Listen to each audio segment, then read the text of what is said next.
He releases Andreas Thom, and nothing was going to stop that shot. Watch out for Andreas Thom. Prior to the 1990s, almost every player who played for Celtic was either Scottish or Irish. There were a few exceptions over the years, but football changed massively in the decade of the 90s, and soon teams in the UK began to become filled with foreign talent. At Celtic, that really began in the mid-90s under the management of Tommy Burns, and one of the first continental players of serious calibre to make the move was German attacker Andreas Thom. Andreas Thom arrived at Parkhead in August 1995 for a then club record fee of £2.2 million. Prior to his move to Glasgow, Thom had spent much of his career in what was then East Germany prior to the fall of the Berlin Wall and reunification of the German Football League. When he broke through at Dynamo Berlin in the 1980s, Thom was one of the highest rated youngsters in the East German game, and big things were expected of him. At his boyhood club, he would win 5 consecutive East German league titles and was even named East German Footballer of the Year in 1988. In December 1989, Andreas Thom became the very first East German player to sign for a Bundesliga club, as he made a move to Bayer Leverkusen. Thom erwischte einen Blitzstart. 4 Minuten gespielt, da luchste Kozian den Ball ab und erzielte das 1:0. St. Paulis Libero schläft, Bayers Berliner hellwach, schon war es geschehen.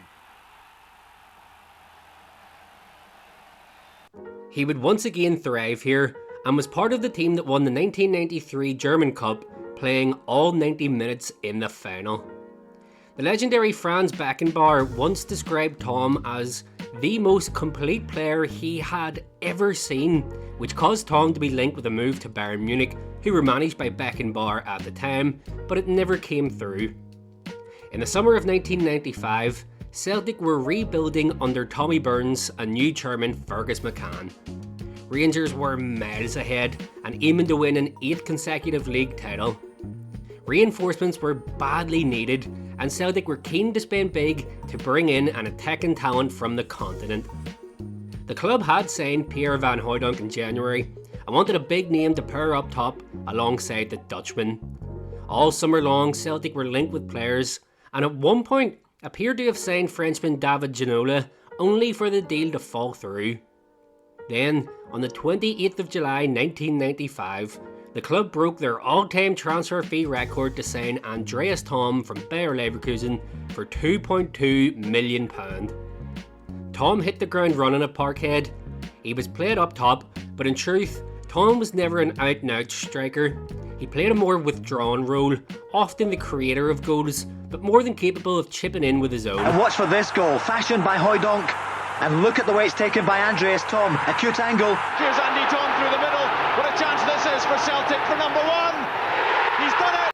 Van Hooijdonk certainly approved of his German strike partner, once stating when reflecting on his career, "Everybody always talks about Tommy Burnside and the Three Amigos. The Celtic supporters sometimes forget Andy Thom. He was a quality player and just a really good footballer. He brought creativity, but he also brought brains. He was the brains behind the operation, and he made Celtic tick, and not in an ordinary way. That was something Celtic needed." Celtic undoubtedly became a stronger team following the arrival of Thom, and ran Rangers painfully close in a historic title challenge. Throughout the entire league campaign in 1995-96, Celtic only lost 1 league game, and though Rangers would lose 3 times, Walter Smith's side went on to win the league title, as Celtic simply drew too many games. Thom would make 42 appearances and score 12 goals, the most famous of which was a spectacular long-range drive in a 3-3 draw at Ibrox. Celtic would bring in further attacking reinforcements over the next year in the form of George Cadetti and Paolo Di Canio. This meant Thom was forced to play in a more withdrawn midfield role, which he wasn't entirely happy with. In truth, with 4 quality attackers at the club all at once, it was too difficult to maintain a balanced team. Tommy Burns once started all four of Thom, Van Hooydonk, Di Canio and Cadete in a European tie against Hamburg, and quickly realised what a massive error it was within just minutes of kickoff. All four had amazing attacking instincts and end product, but none were known for their defensive qualities, and so the team were widely exposed when none of them tracked back. In Thom's second season, the 1996-97 campaign, he would make a further 35 appearances, scoring 8 goals, but his role as a regular first-team starter was no longer guaranteed. After 2 full seasons at Celtic Park, things had improved massively, but Thom was yet to win a trophy in the green and white. Wim Jansen took over as Celtic manager in the summer of 1997, and Thom's role became that of a bit-part player under the Dutchman. He was still tremendously talented at this point, and he was only aged 32 years old, but his days at Celtic appeared to be numbered. Thankfully, he did manage to win some silverware before his departure. He started the game and played 80 minutes as Celtic defeated Dundee United 3-0 in the 1997 League Cup final, just weeks before he transferred back to Germany to sign for Hertha Berlin. In total, Andreas Thom made 101 appearances for Celtic and scored 28 goals. His contribution shouldn't be measured on goals scored, however, as it was his level of performance that lifted the team up to another level. He also made enough appearances before leaving that he earned a league winners medal when Celtic sealed the championship in 1998. Thom would finish out his playing career at Hertha over the next 3 years, so Celtic proved to be his only venture outside of Germany. He looks back fondly on his time at the club, saying, "I learned an awful lot and had a great time there. When I was at the club, Rangers were stronger than us individually, but we somehow managed to launch a new era. Given my experience, I can say that it is simply exceptional there. The fans are absolutely fantastic and really very loud. It's a pure football stadium where there's an absolute brilliant atmosphere. Back then, when we were playing in a friendly against Barcelona, you couldn't hear yourself think. It was crazy.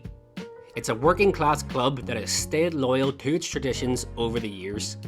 The team always give 100% for 90 minutes on the pitch, and even if they don't always win, the fans are grateful for what they see." Due to the political issues of the time, Thom of course technically played for 2 different national teams. He earned 51 caps for East Germany, scoring 16 goals. Thom. Taj opasni Thom. Ovamo je Kjur. Prošao je Gudelja. Thom I 2-0.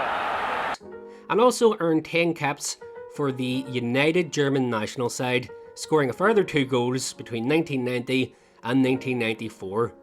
He was part of the Germany squad that finished as runners-up at Euro 92, making an appearance in the final off the bench as Germany surprisingly lost 2-0 to Denmark. Thom?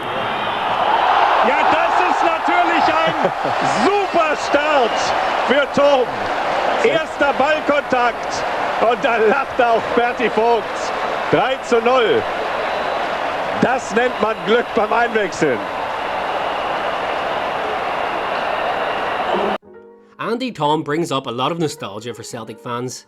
His 2.5 years at Celtic saw the team transition from a disaster club miles off their main rivals to an exciting attacking team capable of winning trophies.